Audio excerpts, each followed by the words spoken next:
Hey everyone, not too long ago I started on my journey to learn how to do the Nordic curl. So what I want to share with you today is the workout that I've been doing probably the last few weeks to really help me to get into that Nordic curl mindset and get my body, my legs prepared to be able to do a full Nordic curl. This is a beginner workout, beginner exercise. I'm a beginner, by no means am I an expert. Really a lot of it is following Ben Patrick, the knees over toes guy, and a lot of different therapists online that have put their versions of the Nordic exercises together to help strengthen the hamstrings, strengthen the quads, so that you can stabilize your knees. There's two exercises we're going to be doing. One is the Nordic curl, but I said this is a beginner exercise, so we're not going to do the full Nordic, and I'll explain as we go.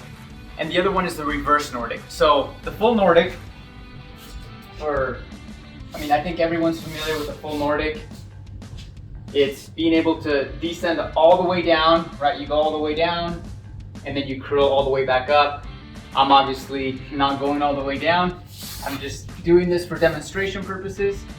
And the reverse Nordic is a little bit of the opposite. It's being able to start in this position, be able to bend all the way back, and then be able to, bring yourself back up. That's the reverse Nordic.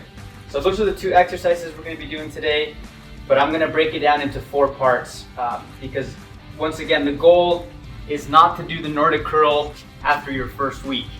The goal is to get your body trained so that you can progress to eventually be able to do a full Nordic. And in order to do that progression, I'm going to start with exercise number 1. Now, I have my knees kind of hurt, even with this pad here that I've built. So I use a pillow. And exercise number 1. Now we're going to do 3 rounds. So five reps, 4 exercises, 3 rounds. So round number 1 is going to start with the Nordic curl, but we're just going to work on going down. And so because I'm not worrying about going down all the way down to the floor, I have this couch here. This is about as far as I'm comfortable going down. So exercise number 1, I'm going to do 5 reps, just going down to this point and stopping there, right? Resetting. We're not working on the ascension back up, we're just working on the descension. So just going down and resetting. And you're going to do that 5 times. Now I've already done the exercise, so I don't know that I'm capable of doing it all over again. But you're going to do this for 5. Okay, once you hit 5 there, then you're going to work on the ascending part. You're going to start right around here. If you need a little bit of help to get you going, you can push off a little bit. But you want to do most of this by yourself. Okay, and you're not going all the way from a vertical or a parallel to the ground position. We're just going from about halfway. Getting used to the motion, getting your hamstring used to being able to pull your body back up. Right, so you're going to do 5 of those. And that essentially would be the full Nordic, right? You're working on the descending part, you're working on the ascending part. So 5 sets going down, 5 sets coming up, and then you're going to jump into the next exercise, which is the reverse Nordic. So you're going to start here. Same thing, you're going to do 5 going down, stop there, reset yourself.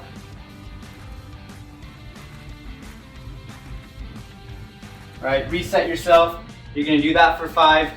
After you've done that one for 5, same thing, you're going to start from down here. This is a tough position to start from, so if you need a little bit of boost, you can use your hands a little bit, get you started. Bring yourself back up. If that's really hard to do, the other thing you can do is you can kind of point your toes. This allows you to use your toes as sort of like a leverage to really be able to pull or push against your feet. You push your feet towards the ground, it kind of helps, it takes some of the strain off of your quads, and it assists in being able to bring yourself back up. But as you get more comfortable with the movement, try to work on doing it with your feet flat on the ground. This is harder but it also focuses more on the quads. But it is harder, so if you need some help, do it with your toes kind of pointed, your feet up like this. And that would be one round. Now, as you go, you're going to realize that this is not an easy exercise. Like the Nordic or the reverse Nordic, they're not easy. So as I go, what I've done is I've adopted my workout. So usually during the first 2 sets, I do it unassisted, so no help. As I get towards the end of the second round or in the third round, so pretend that we're starting the third round, I've done 5 Nordics going down, 5 Nordics bringing back up, 5 reverse Nordics going down, 5 reverse Nordics bringing myself back up. And I've done 2 rounds of those. I'm on my third round, I'm tired, my legs are tired, but I want to be able to finish the workout. So what I found is very useful is using bands. So bands help you get into that. It helps you with the movement. It provides resistance that helps you, finish the whole movement. So let's just say that I'm on the third round now. So this is my last set of 5, and I'm on the Nordics going down. So I'm going to use some bands to help me out. So if I hold the bands here, they're going to assist me going down.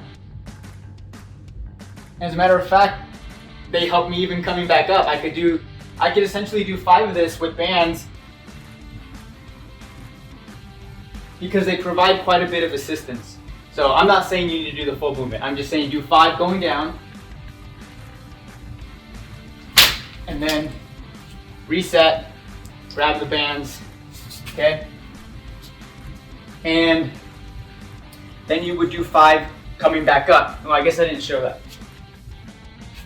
So, same thing, you grab your bands for assistance, right? I'm gonna work my way down. So from this position, pull myself up. 5 of those, right? I'm gonna go here, another one, and I would do 5. I can also use the bands to help with the reverse Nordic. So if I'm here, right, I'm doing my last round, I'm pretty tired. Use the bands to help you out. Use them to help you go down, reset. Grab them lower if you need more help. And then you reset yourself. Same thing with the reverse Nordic coming back up. Right, you can start down here, grab the bands, and pull yourself up.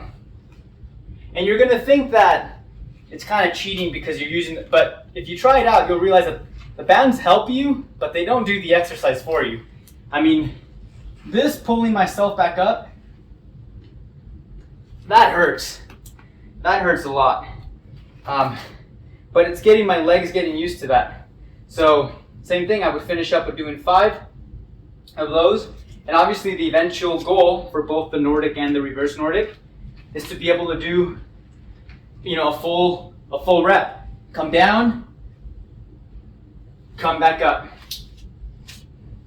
So that's my workout. Like I said, 3 rounds, 4 exercises, 5 reps each. So the Nordic going down for 5, the Nordic coming back up for 5, and then the reverse Nordic going down and the reverse Nordic coming back up.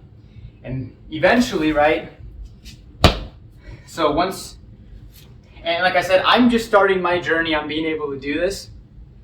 So by no means am I an expert, and I can't do the Nordic all the way down to the ground and up, but this is a good range for me, right? And the eventual goal, whether you do it with a band or not, is to be able to master at least the movement to this range here.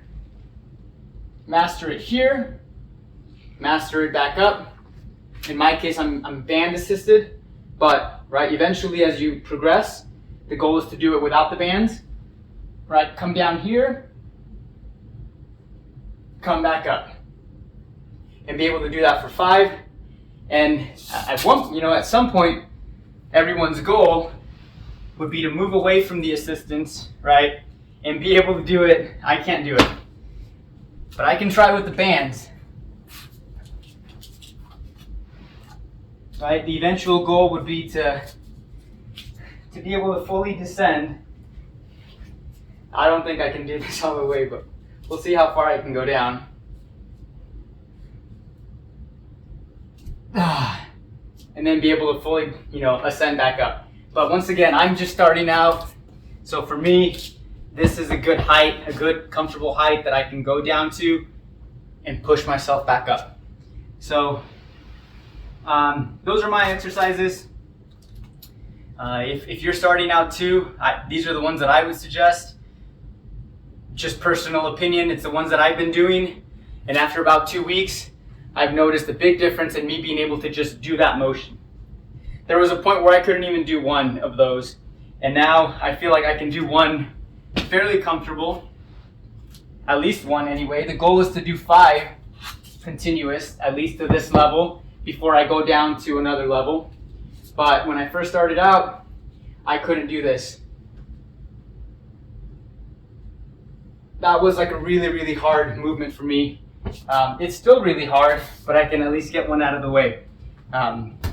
So yeah, this is my tutorial, my exercise. This is my Nordic board. I realize that part of the reason why some people struggle to learn or to want to do the Nordic is because they don't have a place to do it. And you have to go to a gym, or you need a gym membership. Or if you look online, Nordic boards, $500, $600, $700. So what I did is I just built my own. This cost me about $100 to build.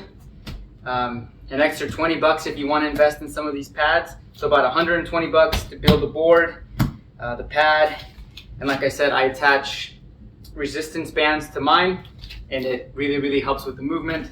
So hopefully you found this video useful.